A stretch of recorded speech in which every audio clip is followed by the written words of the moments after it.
reaction that came through. It's quite a small exhibit, really, but the thing about the 1888s is that they started a lot of things for New Zealand rugby.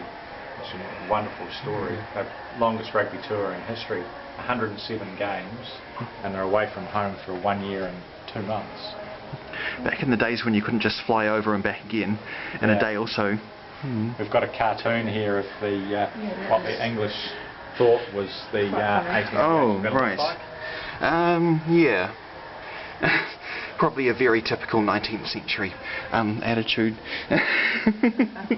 Yeah. Behind us we've got the prized item display, so we've got some of the oldest jerseys in the collection. We believe this jersey on the far left, this 1904, this is a British Lions jersey, and we believe it's the oldest one outside of Britain.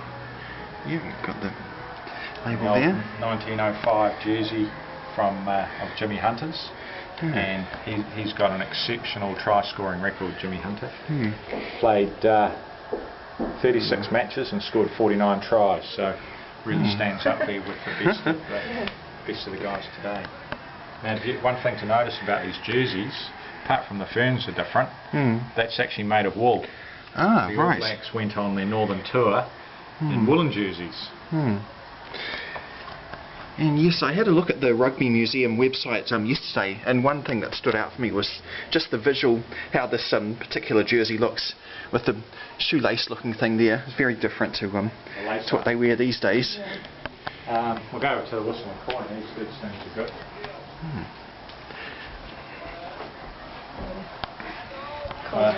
The whistle and coin. The whistle, typically of New Zealand, we've got the world's most historic rugby whistle, and we call it the whistle. And the coin that goes with it is just known as the coin. The whistle and the coin. All of these stories here relate to the one whistle. The original All Blacks tour in 1905, Gil Evans was the ref, and he used the whistle, and he's had it engraved. When he retired, he handed the whistle to Albert Freethy, and Albert refereed, using that whistle, he refereed the Olympic Games final in 1924, and he refereed the Invincibles tour in 1925. And it was also the first whistle used to send a player off in an international. Oh, well. Cyril Brownlee, first All Black send-off. Well, I guess that's a fame in a manner of speaking. He's down in the history books for something. Yeah, exactly. So, and also, of course, the coin which went with it. In 1925, Albert Freethy actually came onto the field without a coin in his pocket. And when he went to do the toss, he realised, without the coin, of course, the two captains didn't have coins.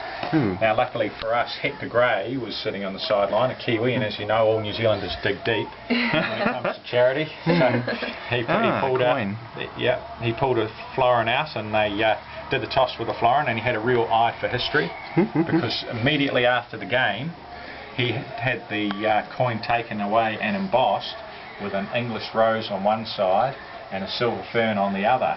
So he actually made that piece into something special. Well, that's good. Well, it's good to have things to remember in historical events by. Yeah. Brilliant. And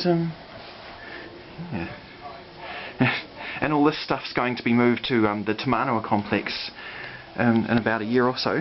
Sure is. It's a lot of packing. 37,000 items to pack.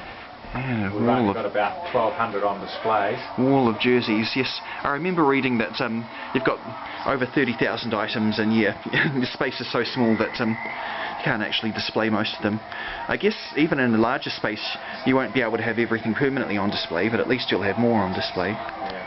And it'd be impossible to have everything on display, and it'd be boring too. We'd want to look at, 1,000 rugby jerseys.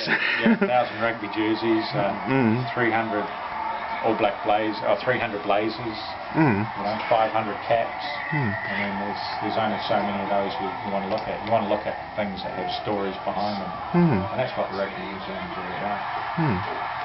And well, yeah, that's interesting. And well, thank you for showing me through, and yes. No worries. Thank you. It's good to document.